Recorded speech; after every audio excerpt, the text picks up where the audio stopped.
Perbanyak baca sholawat. Kalau orang itu senantiasa membaca sholawat, memang sholawat itu diserukan oleh Allah dalam Al-Quran. Innallaha wa malaikatahu yusholluna 'alan nabi ya ayyuhalladzina amanu shollu 'alaihi wa sallimu taslima. Allah itu yang menerangkan. Ya ayyuhalladzina amanu, wahai orang-orang yang beriman, kan gitu. Sebelum itu Allah menerangkan innallaha wa malaikatahu yusholluna 'alan nabi. Sesungguhnya innallah, sesungguhnya saya Allah, wa malaikatahu dan malaikat-malaikat saya yusholluna 'alan nabi, membaca selawat kepada nabimu. Kepada nabi membaca selawat Allah. Cobalah kita membayangkan Allah yang menciptakan Nabi Muhammad dan malaikat yang senantiasa mengawal. Kita tidak usah berpikir kepada malaikat yang mengawal, kita berpikir kepada Allah. Kenapa Allah itu membaca sholawat kepada Nabi Muhammad? Lawang dia yang menciptakan kok. Kan setidaknya secara logika Nabi Muhammad yang membaca kepada Allah atas syukurnya, atas segalanya kan. Dan itu kok malah Allah yang membaca sholawat. Itu adalah keutamaan bahwa Nabi Muhammad itu sangat dimuliakan oleh Allah. Satu. Dua, sangat dikasihi oleh Allah, sangat dicintai oleh Allah.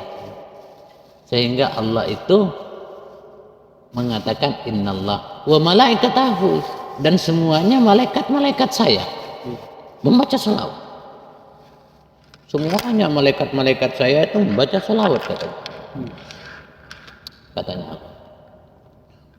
Ya ayyuhalladzina amanu, wahai orang-orang yang beriman. Itu. Siapa yang menerangkan berarti kalau berbicara tentang ya ayyuhalladzina amanu, berbicara tentang sebuah keimanan, berarti orang yang lepas dari selawat, orang yang tidak pernah membaca selawat, berarti dia tidak iman. Sebesar apapun keyakinannya dalam hidup, sebesar apapun keyakinannya dalam segala hal ketuhanan, tetapi orang itu lepas dari selawat, berarti imannya kuat, tidak kuat. Imannya kan tidak kuat, berarti tidak ada sebuah iman di dalam hatinya. Karena itu sudah seruan dari Allah kepada hamba-hambanya. Ya ayyuhalladzina amanu, wahai orang-orang yang beriman. Shollu, membacalah selawat. Shollu kan itu adalah sebuah seruan yang harus, yang wajib dibacakan. Itu kan adalah kalau menurut ahli jurmiyah, shollu ala nabi itu adalah fi'il amar. Jadi Allah itu menyerukan dan menegaskan kepada seorang hamba. Shalluna 'alan nabi. Ya ayyuhalladzina amanu shalluna 'alan nabi. Jadi diwajibkan semua bagi orang. Wasallimu, dan membacalah salam. Dan bacalah salam kepada taslima, ya, atas keselamatan. Selawat itu penting. Tuh, makanya kita sebagai orang-orang muslim, orang-orang beriman, ya baca selawat. Itu satu. Dua, banyak fungsi-fungsi dari selawat. Salah satu fungsi dari selawat itu bisa melepaskan seberapa banyak sih dosa kita yang kita jalani, tetapi kita senantiasa membaca selawat, maka dihapus dosa kita. Iya, dihapus oleh Allah karena dengan kita menyanjung dan menjanjung Nabi Muhammad dan mengikuti anjuran Nabi Muhammad serta membaca salawat. Dihapus oleh Allah. Makanya ada sebagian hadis itu. Apabila seseorang itu membaca salawat kepadaku, maka hancurlah semua dosa-dosa yang ada pada orang itu. Itu hadis. Fungsi satu. Fungsi dua, salawat itu bisa menyembuhkan dari segala penyakit. Salawat itu menjadi syifa, menjadi obat dalam hidup. Cobalah kalau orang-orang yang senantiasa tidak membaca salawat, pasti terdiri dari sebuah pasti badannya itu banyak-banyak penyakit, cemburu sosial, penyakit lupa, penyakit ini, wah sembarang lah, penyakit dunia. Karena apa? Karena tidak ada rantai dengan Rasulullah, jadi tidak ada ikatan selawatnya. Karena kalau orang selawat itu adalah yang merantai kepada para aulia, kepada Nabi, sehingga sampai kepada selawat itu penting. Ya, terus selawat itu bisa menyelamatkan kita dunia sampai akhirat. Makanya sampai ada sebuah hadis, inna awlan nasi bi yaumal qiyamah aktsaruhum alaihi sholatan, katanya. Maka orang yang paling utama, katanya Rasulullah, inna awlan nasi bi yaumal qiyamah, maka orang yang paling utama di sisi saya nanti fi akhir zaman, di akhir zaman, yaumal qiyamah itu di hari kiamat, yaumal qiyamah aktsaruhum, orang yang banyak itu alaihi sholatan, orang yang banyak itu orang yang membaca salawat yang bersama saya di akhir zaman, di hari kiamat. Padahal kalau kita berbicara di hari kiamat, kiamat itu panasnya luar biasa, anunya ujiannya luar biasa, ujiannya sembarang. Karena pentingnya di situ. Makanya kita ya sebagai sebagai orang muslim bacalah selawat. Nabi-nabi dulu tuh, Nabi Adam aja menikah dengan selawat. Nabi Adam, mas kawinnya dengan selawat. Belum hadir. Itu. Dalam sebuah kitab Daqaiqul Akhbar itu diterangkan bahwa penciptaannya Nabi Muhammad atau Nurullah atau Nur Muhammad, kan nurnya Allah itu, atau penciptaannya pertama itu Allah menciptakan intan yang putih bersih bersinar. Lalu Allah menciptakan dari intan itu diciptakan sebuah nur yang bercahaya. Nur itu adalah cahaya. Dan dari intan itu Allah menciptakan seperti burung merak. Terbentuklah di situ bentuk burung merak. Dia adalah Nur Muhammad, Nurul Ahmad, nurnya Nabi Muhammad. Makanya di dalam Al-Quran mimba dihismu Ahmad, mimba dihismu, saya menamakan dia adalah Ahmad, nurnya itu Nurul Ahmad. Diciptakanlah, dari penciptaan itu terjadinya banyak-banyak khalaq, banyak-banyak penciptaan. Banyak-banyak penciptaan. Allah mana menciptakan manusia, Allah menciptakan aras, Allah menciptakan lauhul mahfud, Allah menciptakan surga, menciptakan neraka. Makanya Rasulullah itu tidak ditaruh di neraka dan tidak ditempatkan oleh Allah di surga. Kenapa? Karena Allah sendiri menciptakan nurnya Nabi Muhammad, terus Allah sendiri menciptakan surga, neraka dan hal sebagainya.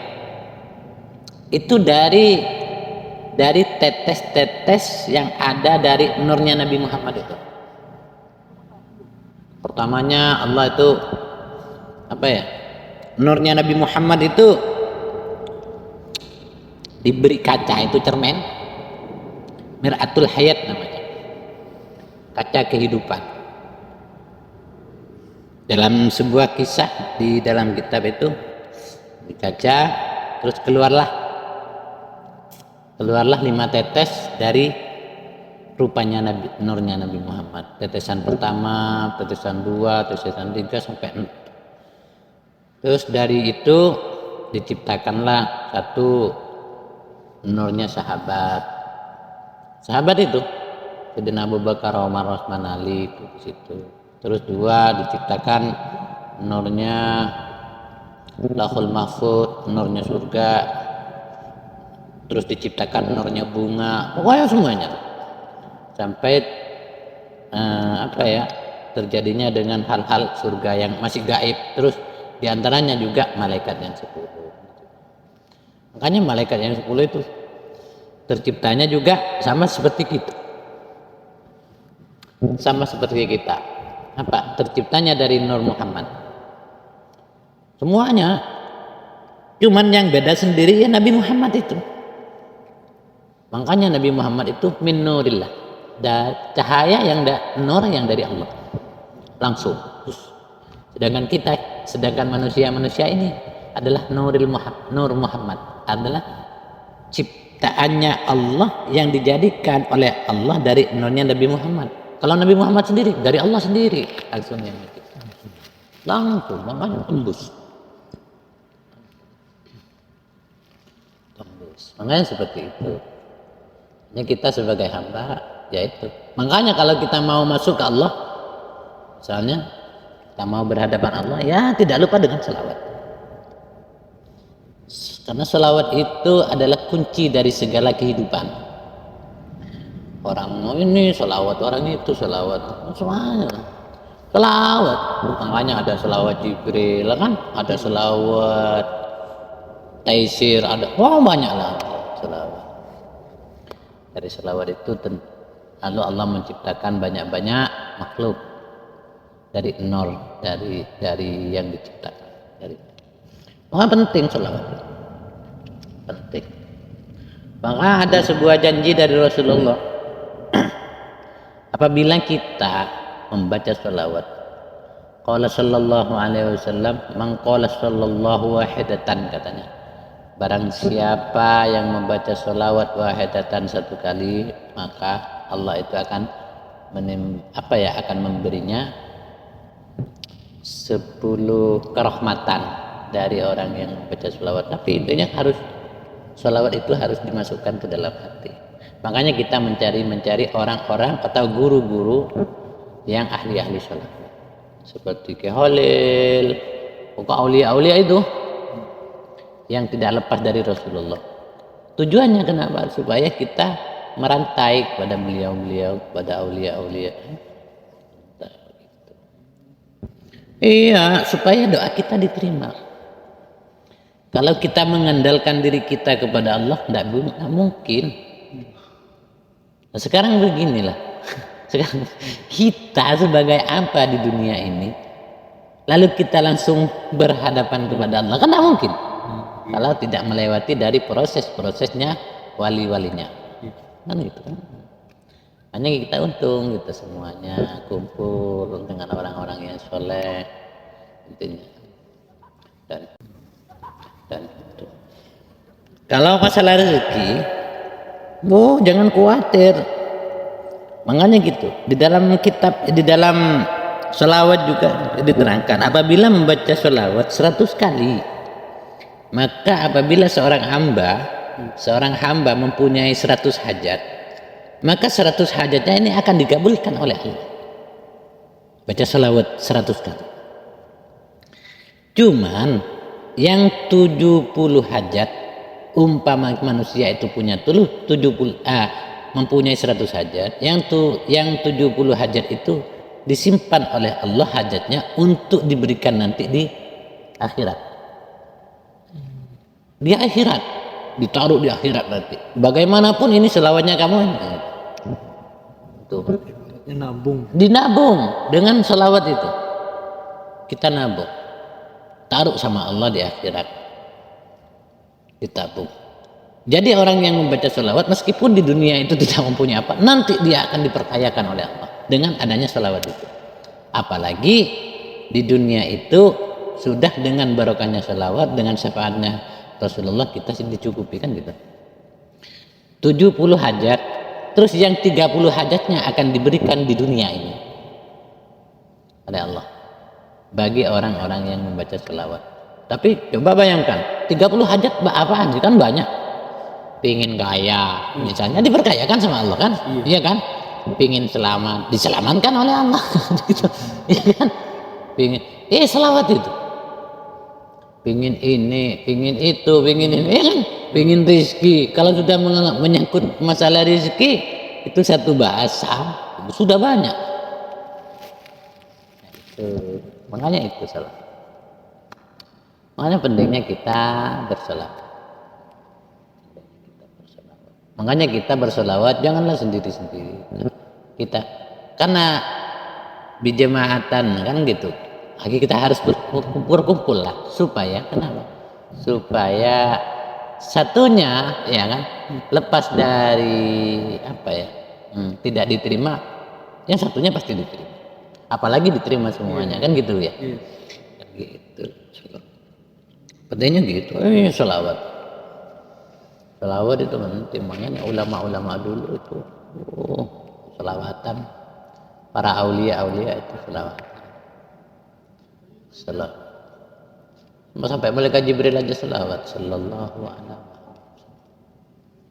Nah itu penting selawat. Bagus orang yang berselawat. Bagus. Di tempat yang hening, itulah di pinggir pantai kan. Kalau orang-orang sufi, orang-orang aulia pasti di pinggir-pinggir pantai. Kenapa? Karena di situ ada ketenangan. Ada ketenangan, ada kebaikan, hening kan. Untuk menyatukan diri kepada Rasulullah, untuk menyatukan diri. Kan intinya seperti itu. Iya.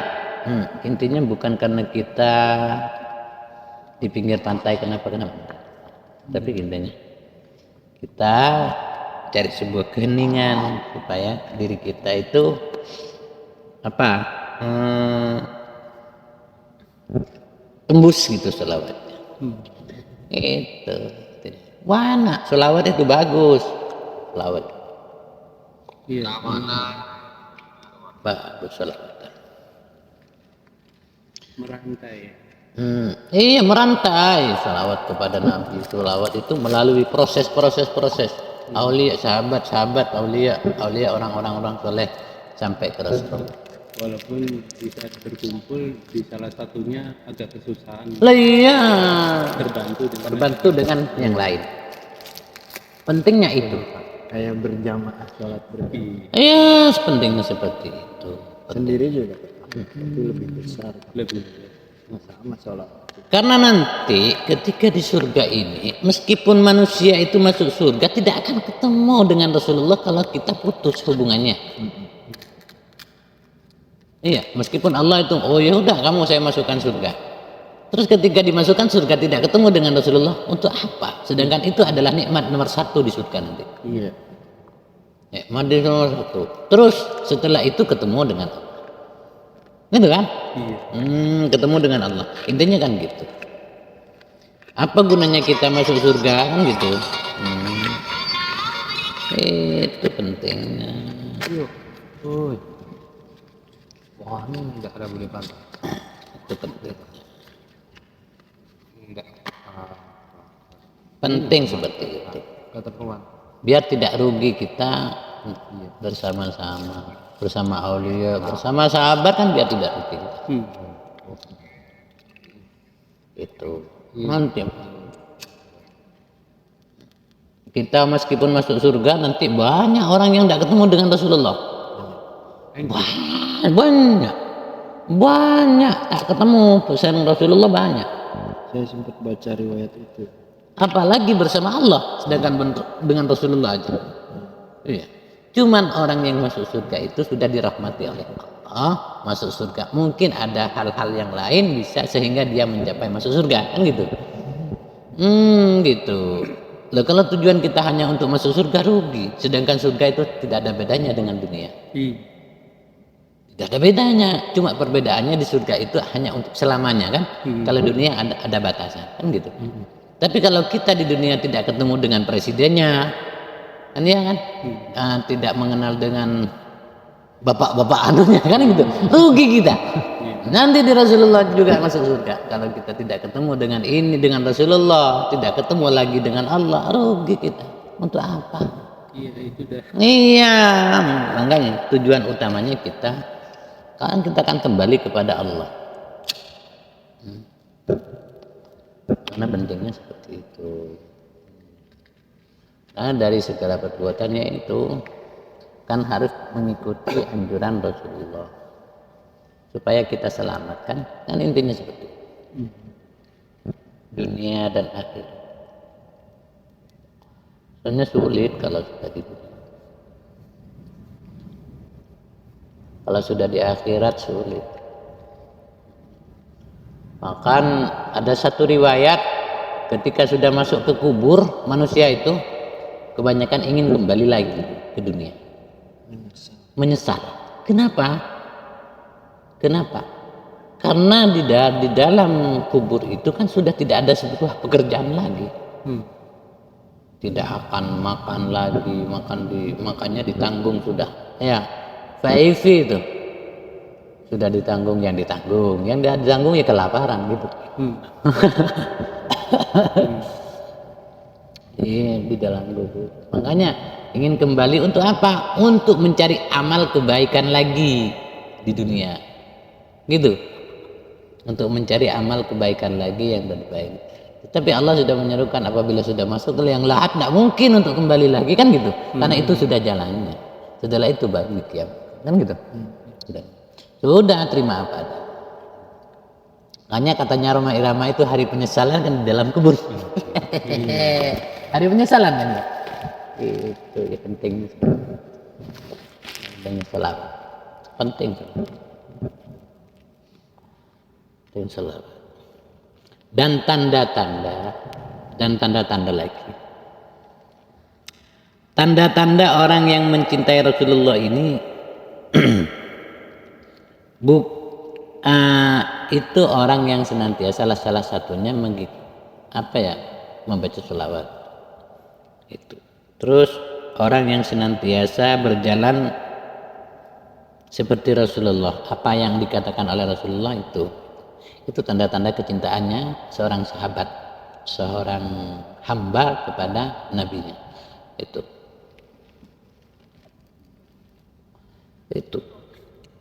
pada suatu saat ini ya,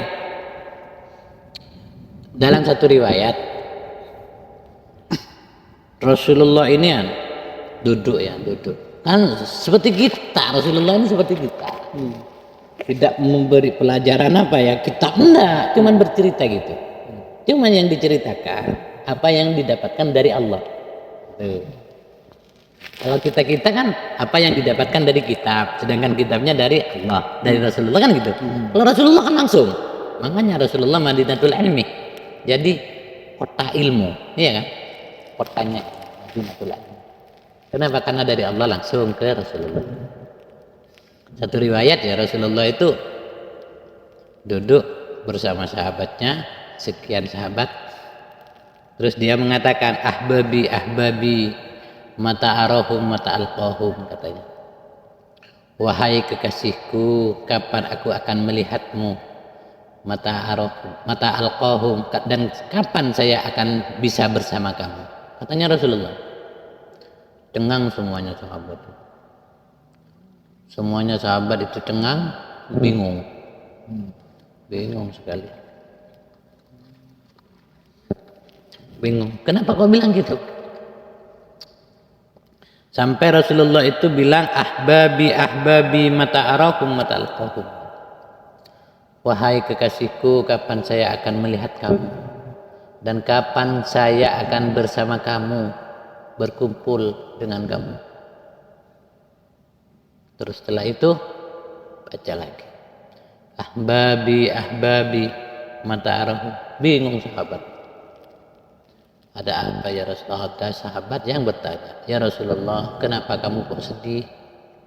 Kenapa kamu kok bingung? Seakan-akan tidak pernah bertemu dengan seorang kekasih, seorang hamba. Apakah kami ini bukan kekasihmu ya Rabb? Ya Rasulullah, katanya. Ditegaskan sama sahabat, alas nabi ahbabi ya Rasulullah, apakah saya ini bukan sahabatnya kamu, bukan kekasihnya kamu? Katanya sahabat, kami siang dan malam bersama kamu, saya tidak mau kamu itu bersedih ya Rasulullah. Saya ini adalah kekasih-kasihmu dan saya juga mengasihi kamu. Apa katanya Rasulullah? Lastum bi ahbabi, kamu semuanya itu bukan kekasihku. Katanya Rasulullah, wahai sahabat, kamu itu bukan kekasihku, bukan kekasihku. Walakinnakum ashabi, tetapi kamu semuanya itu adalah sahabat-sahabat setia sampai dunia dan akhirat. Di dunia wal akhirat, sampai dunia akhirat. Kamu itu cuma sahabat saya, temannya saya sampai ke akhir. Kaget sahabat. Makanya sahabat itu bertanya, waman ahbabuka ya Rasulullah, siapa orang yang kamu cintai ya Rasulullah? Ana Sayyidina Abu Bakar dipertanya, Abu Bakar dipertanya, siapa ya Rasulullah? Makanya Rasulullah itu berkata, ahbabi qaumun min ummati lam yarawni, kekasih saya itu adalah sebuah kaum, min ummati, kaum itu dari umatnya saya, lam yarawni, tetapi orang-orang itu tidak pernah melihat saya. Seperti kita ini tidak pernah melihat saya. Lam yarawni, tidak pernah melihat saya. Tetapi orang itu amanu min, tetapi orang itu iman kepada saya. Apa? Mengikuti apa yang saya berikan, mengikuti apa yang saya anjurkan. Padahal tidak tahu kan? Kita kan tidak tahu ketemu Rasulullah lain dengan sahabat kan? Sudah tahu ini seperti ini seperti ini kan tahu. Kalau kita kan tidak tahu di waktu riwayat Rasulullah, cuma kita membaca riwayat seperti ini riwayatnya. Ya, tetapi kita mengimani kepada Rasulullah, berarti kita mencintai kepada beliau kan gitu. Ya, lah itu yang diincar oleh Rasulullah. Itu kita inilah sebagai umatnya Rasulullah yang senantiasa ikut kepada beliau, itu yang senantiasa disebut-sebut oleh Rasulullah Shallallahu Alaihi Wasallam. Itu makanya orang ahli sahabat itu dianggap sama Rasulullah sahabat dunia dan akhirat. Kalau kita yang senantiasa ikut kepada Rasulullah, kekasihnya beliau, memang dipertanyakan dulunya oleh Rasulullah. Makanya eman kita kan untuk lepas dari beliau, untuk lepas dari Rasulullah. Gitu, sudah kita jalani dalam hidup. Kita ikuti kan apa yang dibicarakan oleh Rasulullah. Kita ikuti apa yang, karena kita termasuk dari kaum yang dicintai oleh Rasulullah Sallallahu Alaihi Wasallam. Pentingnya. Wah, banyak riwayat dari Rasulullah. Yang penting kita, kita.